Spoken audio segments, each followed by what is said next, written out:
శ్రీ గురుభ్యో నమ. ఆర్థికము 1993 సంవత్సరంలో రొయ్యల పరిశ్రమలో చాలామంది వ్యవసాయదారులు లక్షలు నష్టపోయి అప్పులతో దివాళా తీశారు. నెల్లూరు డి జయచంద్రారెడ్డి గారు కూడా చాలా నష్టపడ్డారు. ఈ పరిస్థితుల్లో మార్గదర్శనం కొరకు రంగారావు గారు నెల్లూరు డి జయచంద్రారెడ్డి దంపతులను శ్రీ దర్గాస్వామి వారిని దర్శించుకోమని ఫోన్ చేశారు. ఆయన భార్య ప్రోద్బలంతో శ్రీ దర్గాస్వామివారి దర్శనార్థం నీలకంఠరావుపేట వెళ్లారు.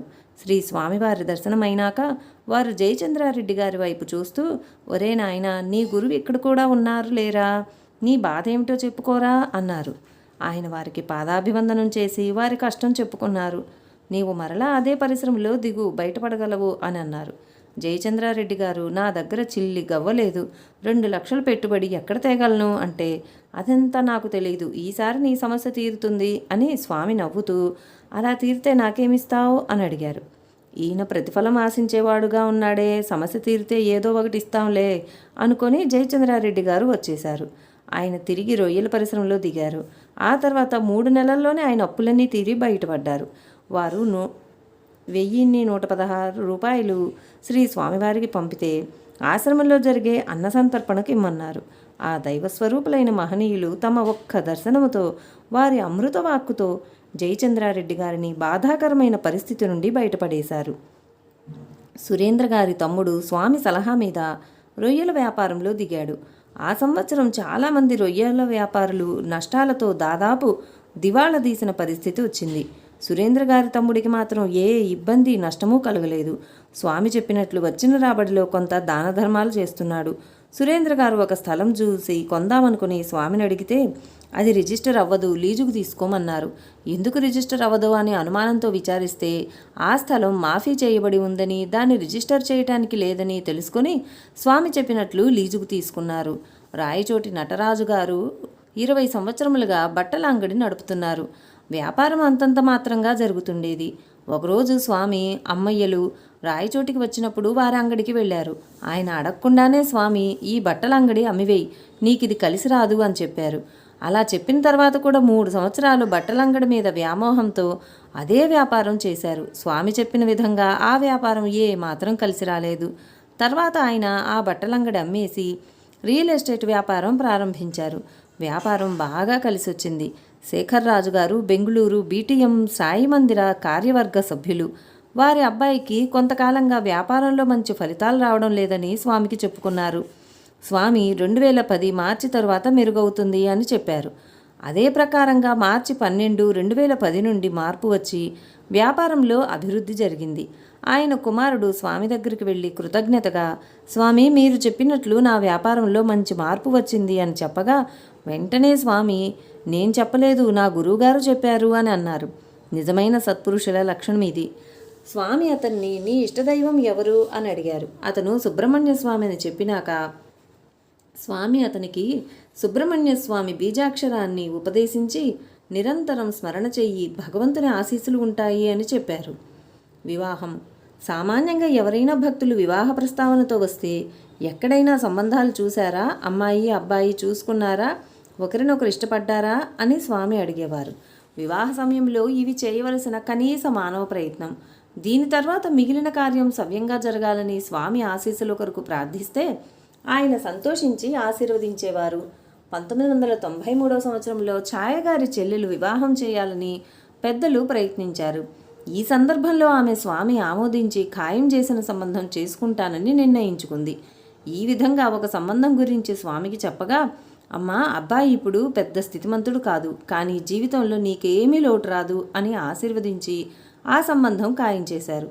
ఆమె స్వామి చెప్పిన విధంగా పెళ్లి చేసుకున్నారు. వివాహమైన కొత్తల్లో ఆమె భర్తకు నెలకు 600 రూపాయల జీతం. కానీ స్వామి అనుగ్రహం వలన అతను వృత్తిలో క్రమేణా అభివృద్ధి సాధించి ప్రస్తుతం 50,000 పైన జీతం సంపాదిస్తూ కుటుంబాన్ని ప్రేమగా చూసుకుంటున్నాడు. స్వామివాక్కు అమృతవాక్కు. రంగారావు గారి పెద్దమ్మాయి శ్రీ దర్గాస్వామి వారు చెప్పిన సంబంధమే చేసుకుంటాను అని పట్టుపట్టింది.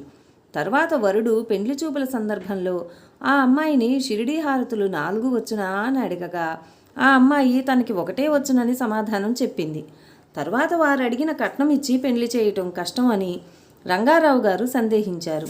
ఆశ్రమానికి వెళ్ళగా శ్రీ దర్గాస్వామివారు పెండ్లి కొడుకు పలికిన మాటలు షిరిడీ హారతులు వచ్చునా అని అడిగినట్లు, అమ్మాయికి ఒకటే వచ్చు అని చెప్పినట్లు తెలిపి ఆ సంబంధమునే నిశ్చయించి చేసుకోమన్నారు. తరువాత కట్నమునకు కావలసిన సొమ్ము అంతయు సమకూర్చి వివాహము శ్రీ స్వామివారి అనుగ్రహంతో చక్కగా జరిపించినారు. నెల్లూరు డి జయచంద్రారెడ్డి గారి కుమార్తెకు 2 సంవత్సరములుగా పెండ్లి సంబంధాలు చూస్తున్న సమయంలో స్వామి దగ్గరకు తీసుకుపోయారు. మీ నాయన నిన్ను అమెరికా పంపాలంటున్నాడు, పోతావా? పోతావులే అని అన్నారు. శ్రీ స్వామివారు అమ్మాయి జాతకం చూచి, అమ్మాయిది పుష్యమీ నక్షత్రం, పునర్వసు నక్షత్రం ఉండే పిల్లవాడు కావాలి, కుదురుతుందిలే అన్నారు. శ్రీ స్వామివారు ఒకరోజు ఫోన్ చేసి, ఇప్పుడు వచ్చిన సంబంధం నక్షత్రాలు కలిశాయి, మంచిదే, కానీ మీరనుకున్న దానికంటే 1-2 లక్షలు ఎక్కువ అడుగుతారు, ఈ సంబంధం పోనీయవద్దని చెప్పారు.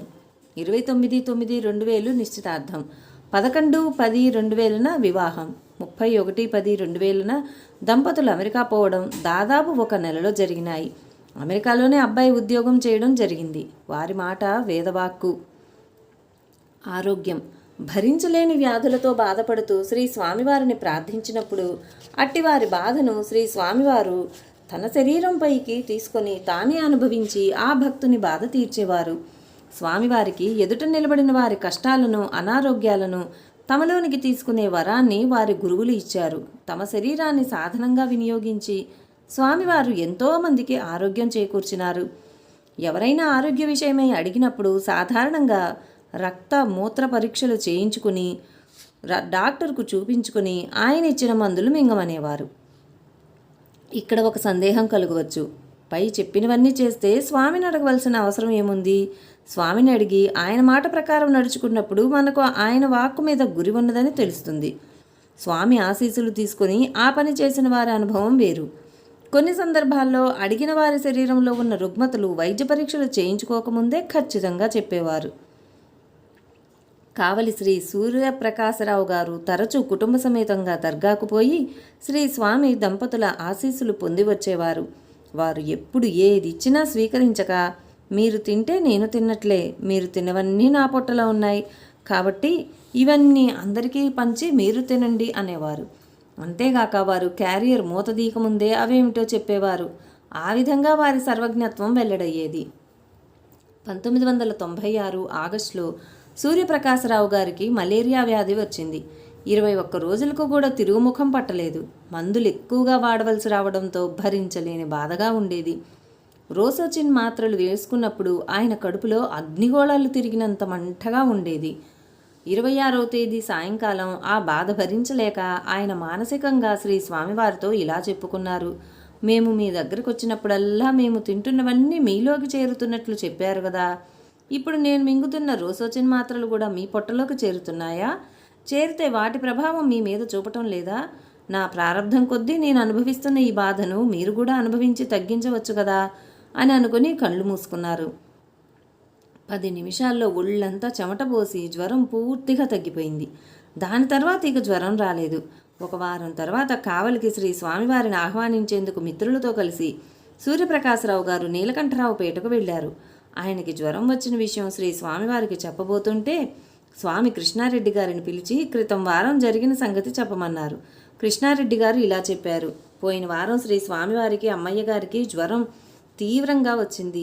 చాలా బాధపడ్డారు. మాత్రలు వేసుకోమంటే ఉండరా, ఇప్పటికే కడుపు నిండా మాత్రలు వేసున్నారు అని చెప్పి మందు తీసుకోలేదు. ఆ రాత్రికి జ్వరం తగ్గిపోయింది. మరుసటి రోజుకు మామూలుగా ఆరోగ్యంగా ఉన్నారు అని చెప్పాడు.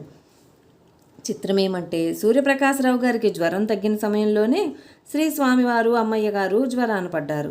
సూర్యప్రకాశరావు గారి స్మరణ మాత్రం చేత క్షణకాలంలో స్వామి ఆయన జ్వరాన్ని తమ శరీరం మీదకు తీసుకుని ఆయన బాధను తీర్చారు.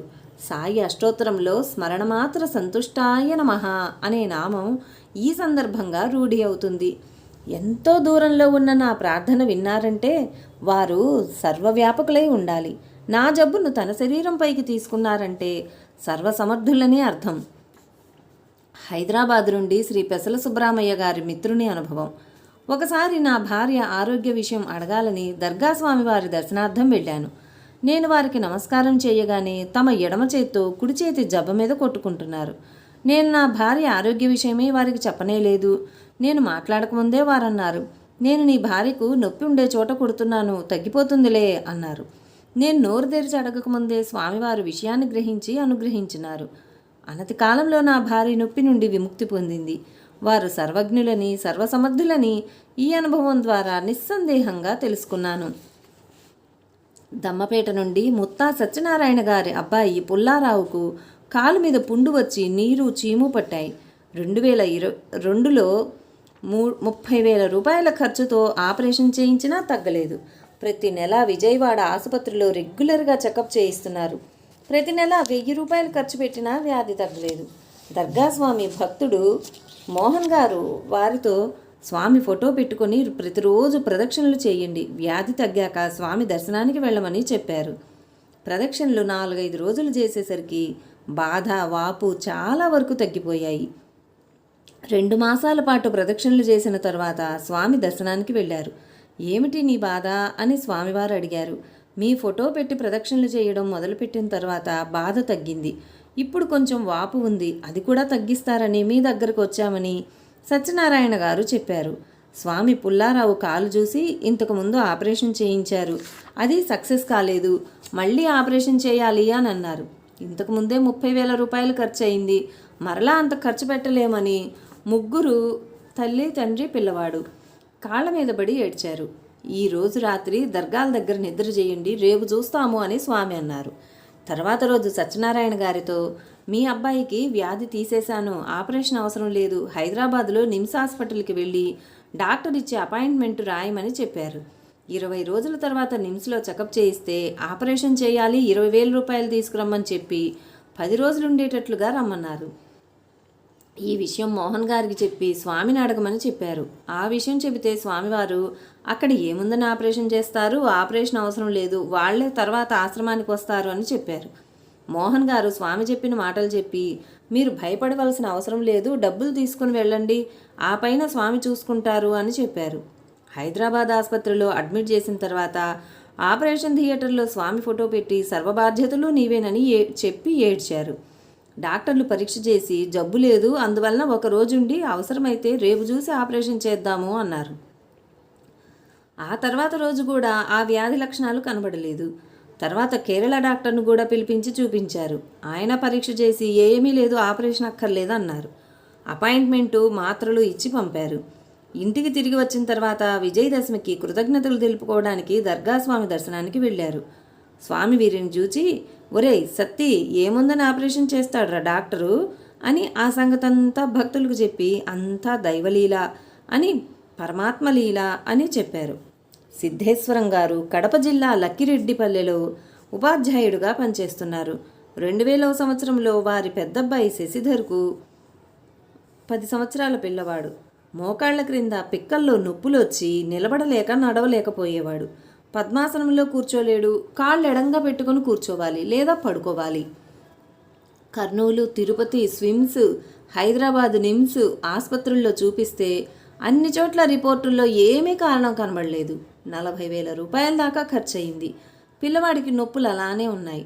ఆ సమయంలో ఆయన స్కూలు సీనియర్ అసిస్టెంట్ వరలక్ష్మి గారికి మాటల సందర్భంలో పిల్లవాడి విషయం చెబితే ఆమె చాలా ప్రోద్బలం చేసి దర్గాస్వామి దర్శనానికి వెళ్ళేటట్లు చేసింది.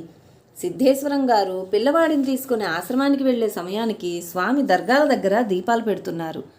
తర్వాత వారిని పిలిస్తే వారు చేసిన ప్రయత్నాలన్నీ చెప్పి మీ ఆశీస్సుల కోసం వచ్చామని చెప్పారు. అప్పుడు స్వామి ఇదేముంది లేరా, పోతుంది పో, దర్గాల చుట్టూ ఒక చుట్టు వేయమను అన్నారు. వారి అబ్బాయి నిలబడలేకపోతే ఆయన వారి అన్నయ్య పట్టుకొని తిప్పుతుంటే స్వామి అరిచి వదలరా వాడిని, తిరుగుతాడు వాడు అని అన్నారు. సిద్ధేశ్వరం గారి అన్న వదిలినా ఆయన వదలకుండా ఒక చుట్టు తిప్పుకొని వచ్చారు. అక్కడ ఉన్న చిన్న పుల్ల అతనికిచ్చి అరే పుల్లివ్వరా, దాంతో తిరిగేస్తాడు అన్నాడు. ఆ పుల్ల తీసుకొని 2వ చుట్టు తిరుగుకొని వచ్చాడు. అప్పటికి ఓ మాదిరిగా నడవగలిగాడు. 3వ చుట్టు తిరిగేసరికి మామూలుగా తిరగగలిగాడు. అక్కడ ఉన్న వాళ్ళందరూ జబ్బు చేసి వచ్చిన అతను ఇతనేనా అని ఆశ్చర్యపోయారు. అప్పుడు స్వామివారు 40 రోజులు దర్గా వద్ద ఉండి సేవ చేసుకోమన్నారు. స్వామి చెప్పిన మాట ప్రకారం వారు అలాగే చేశారు. అప్పటి నుండి ఏ ఇబ్బంది లేదు. శశిధర్ ఇప్పుడు ఇంజనీరింగ్ విద్య పూర్తి చేశాడు. 2004వ సంవత్సరంలో సిద్ధేశ్వరం గారి అన్నయ్యకు తిరుపతి స్విమ్స్ హాస్పిటల్లో పరీక్ష చేయిస్తే హెచ్విఎస్ పాజిటివ్ అనగా పచ్చకామెర్లు అని వచ్చింది. ప్రఖ్యాత డాక్టరు కృష్ణమోహన్ గారు వారి అన్నయ్య రిపోర్టు చూసి పచ్చకామెర్లు చివరి స్టేజీ అని చెప్పి లివర్ మార్చడానికి వీలు కాదు కాబట్టి ప్రాణాలు పోతాయని చెప్పారు. నామమాత్రంగా మందులు ఇచ్చారు. ఇంత జరిగినా స్వామికి చెప్పలేదు. డాక్టర్ల వల్ల కాలేదని సిద్ధేశ్వరం గారు స్వామి దగ్గరికి వెళ్ళి 12 గంటలకి మధ్యాహ్న ఆరతికి హాజరయ్యారు. ఆరతి తర్వాత స్వామి తీర్థం ఇస్తూ వారి అన్నయ్య తీర్థం తీసుకునేటప్పుడు స్వామి ఆయనతో పోయింది పోరా నీ కర్మ అన్నారు. స్వామికి జరిగిన విషయం చెబితే నేను చెప్పినా కదరా బాబా దగ్గర, పోయింది పో ఏం లేదు అన్నారు స్వామి. డాక్టర్లు ఇచ్చిన మందులు 15 రోజులు వాడి తర్వాత స్విమ్స్ ఆసుపత్రికి చెకప్ కోసం వెళ్తే రిపోర్టుల్లో పచ్చకామెర్లు వ్యాధి లక్షణాలు ఏమీ కనబడలేదు. కృష్ణమోహన్ గారు రిపోర్టులు చూసి ఆశ్చర్యపోయి మరలా ఆయన స్వయంగా ల్యాబ్లో పరీక్ష చేశాడు. మరలా ఏమీ వ్యాధి లక్షణాలు లేకపోయేసరికి తనతో పాటు పనిచేసే డాక్టర్లకు 15 రోజుల క్రితం రిపోర్టులు ఇప్పటి రిపోర్టులు చూపించేసరికి వాళ్ళెంతో ఆశ్చర్యపోయారు. ఇదంతా దర్గా స్వామి దయవలన జరిగిందని విని స్వామి దర్శనం చేసుకోవాలనుకుంటున్నానని డాక్టర్ కృష్ణమోహన్ గారు చెప్పారు. తర్వాత కూడా సిద్ధేశ్వరం గారి అన్నయ్యకు ఏమీ ఇబ్బంది లేదు. ఇప్పటికే ఆరోగ్యంగా వ్యవసాయం చేసుకుంటున్నాడు. వారి అన్నయ్య కొడుక్కి నవంబర్ నెలలో ఉద్యోగం వస్తుందని స్వామి చెప్పారు. నవంబర్లో స్వామి చెప్పినట్టుగా అతనికి TCS అనే సాఫ్ట్వేర్ కంపెనీలో ఉద్యోగం వచ్చింది. దమ్మపేట వాస్తవ్యులు ఖమ్మంపాటి వేణుకి మహనీయులన్నా దేవుళ్ళన్నా నమ్మకం ఉండేది కాదు. 2003 సంవత్సరం జనవరి నుండి బాగా దగ్గుగా ఉండడం వల్ల రాజమండ్రి, సత్తుపల్లి, ఏలూరు, విజయవాడ, పాల్వంచల్లోని డాక్టర్లు మందులు ఎన్ని వాడినా ఏ మాత్రం తగ్గడం లేదు. 10 నెలలు గడిచిపోయాయి. వారి బంధువు ఒక ఆమె, ఇంత ప్రయత్నిస్తున్నావు, మౌనబోధ అనే పుస్తకం 40 రోజులు చదివి శ్రీ వెంకయ్య స్వామి వారి దర్శనానికి వస్తాను, నా బాధ నివారించమని మొక్కు చెప్పుకోమన్నది. సరేనని ఆయన మౌనబోధ పారాయణ 25 రోజులు చేయగానే వారి గ్రామస్తులు గొలగమూడి వెళ్తుంటే ఆయన తన భార్యతో వెళ్ళారు. అందరూ ముందు దర్గా స్వామివారి దగ్గరికి వెళ్ళి తర్వాత గొలగమూడికి పోదామని తీర్మానించుకొని అలా వెళ్ళారు. అక్కడికి వెళ్ళి శ్రీ స్వామి ముందు కూర్చొని తన ఆరోగ్యం బాగాలేదు స్వామి అని చెప్పగానే, నీకు చెస్ట్ దగ్గర నొప్పిగా ఉంది, ఊపిరితిత్తుల్లో నీరు దగ్గు ఉంది, అదేమి చేయదులే, రోజు రాగి రొట్టె తిను అని తయారు చేసే పద్ధతి కూడా వారే చెప్పారు. అదేం చిత్రమో కానీ స్వామి దగ్గరకు పోయేటప్పుడు వారి 2 సంచులు ఆయన భార్య మోసుకొచ్చింది. కానీ తిరుగు ప్రయాణంలో ఆ 2 సంచులు ఆయనే మోసుకెళ్లారు. కాళ్ళ నొప్పులు, చేతుల నొప్పులు, చెస్ట్ నొప్పి ఎలా పోయాయో తెలీదు. అంతా శ్రీ స్వామివారి అనుగ్రహం. అది మొదలు మహనీయులు, దేవుడు, మందిరం అంటే నమ్మకం ఏర్పడి నిత్యం మందిరానికి వెళ్ళడం, పారాయణ చేస్తూ మంచి మార్గంలో నడుస్తున్నారు. 2010 డిసెంబరులో ఛాయగారి చెల్లెలు ఆరోగ్యం బాగాలేక స్వామిని ఆశ్రయించారు. స్వామి ఆమెను పరీక్షగా చూసి క్షయరోగం ఉంది, వైద్యం చేయించుకో అని చెప్పారు. ఆమె హైదరాబాద్లోని ఒక ప్రముఖ హాస్పిటల్లో చెకప్ చేయించుకోగా వారు క్షయరోగం లేదని నిర్ధారించారు. 3 నెలల తర్వాత ఇంకొక మారు చెకప్ చేయించుకోగా క్షయ ఉందని నిర్ధారించారు. అప్పటి నుండి ఆమె మందులు తీసుకుంటున్నారు. తర్వాతి కాలంలో స్వామిని దర్శించినప్పుడు తగ్గిపోతుందని భరోసా ఇచ్చారు. స్వామి చెప్పిన విధంగానే అనతి కాలంలోనే ఆమె క్షయవ్యాధి నుండి విముక్తురాలయ్యింది. కడప జిల్లా గాలివీడు గ్రామం నుండి చిరుదల విశాల గారికి ఒక సమయంలో కడుపులో విపరీతమైన బాధగా ఉండేది. రాయచోటి ఆసుపత్రికి వెళ్ళగా డాక్టర్లు పరీక్షలు చేసి కడుపులో గడ్డ ఉందని నిర్ధారించారు. ఆపరేషన్ ఒక్కటే మార్గమని చెప్పారు. ఆపరేషన్ అంటే ఆర్థికంగానూ శారీరకంగానూ భయపడి ఆమె శ్రీ దర్గా స్వామి వారిని ఆశ్రయించారు. స్వామి చూసి, నీకు గడ్డ లేదు, ఏమీ లేదు, 25 రోజుల ఆశ్రమంలో ఉండు, పరిస్థితి బాగుపడుతుంది అని చెప్పారు. స్వామివారి ఆశ్రమంలో ఆమె 3 నెలలు ఉన్నారు. చిత్రంగా ఏ మందులు వాడకుండానే ఆమె కడుపులో బాధ, నొప్పి మాయమైనాయి. శ్రీ దర్గా స్వామివారి కృప వల్ల ఆరోగ్యవంతురాలై హాయిగా ఉన్నది. కొంతకాలం తర్వాత ఆమె భర్త రమణయ్య గారికి పిచ్చి పట్టింది. బెంగళూరులో మందులు వాడినా మార్పు కలగలేదు. ఇక భరించలేక శ్రీ దర్గా స్వామి వారి పాదములను ఆశ్రయించారు. స్వామి కృప వలన ఏ మందులు, వైద్యాలు లేకుండానే ఆరోగ్యంగా ఉన్నాడు. దమ్మపేట గుర్తి సాయి సుబ్రహ్మణ్యం శ్రీ దర్గా స్వామిని దర్శించినప్పుడు, ఒరేయ్, నీ మీద బండపడబోతుంది, జాగ్రత్తగా సాయిని వదలకుండా పట్టుకోరా అని చెప్పారు. అప్పటికి ఆరోగ్యంగా ఉన్న అతనికి ఆ మాటలోని అంతరార్థం అర్థం కాలేదు. స్వామి చెప్పినట్లుగానే 4 నెలల్లో అతనికి పెద్ద అనారోగ్యమే వచ్చింది. అనారోగ్యరీత్యా బెంగళూరులో పనిచేస్తున్న ఆఫీసులో స్పృహ లేకుండా పడిపోయాడు. ఆఫీసులో సరైన వైద్యం అందించాక స్పృహ వచ్చిన తర్వాత ఇంటికి పంపేశారు. అతను వాళ్ళ నాన్నగారికి కానీ స్వామికి కానీ సహాయం కొరకు చాలాసార్లు ఫోన్ చేసినా లైన్ కలవలేదు. ఆ సమయానికి బెంగళూరులోనే ఉన్న అతని తల్లిగారు ధైర్యం చేసి సాయిని బెంగళూరు నుండి గొలగమూడి తీసుకువెళ్లారు. కొంతకాలం గొలగమూడి శ్రీ వెంకయ్య స్వామి వారి సన్నిధిలో ఉంటూ డాక్టర్ల మందులు వాడినాక ఆరోగ్యం మెరుగైంది. అతని పీహెచ్డీ కూడా 2 సంవత్సరాలలో పూర్తయింది. స్వామివారు ఆ వ్యాజ కరుణతో అతనికి రాబోయే సమస్యను గూర్చి హెచ్చరించి జాగరూకపరిచారు. అదృశ్యంగా వెంట ఉండి కంటికి రెప్పలాగా కాపాడినారు. ఖమ్మం జిల్లాలో కొంచాట శ్రీనివాసరావు గారి దంపతులు ఉండేవారు. వారి సంతానం ఒక అమ్మాయి, ఒక అబ్బాయి. అమ్మాయి పేరు దుర్గా. సుమారు 1990వ సంవత్సరం ప్రాంతాలలో శ్రీనివాసరావు గారికి 50 సంవత్సరాల వయసులో ఆకస్మికంగా అనారోగ్యం చేసి దాదాపు 11 సంవత్సరాలు నానా రకాల ఇబ్బందులు పడ్డారు.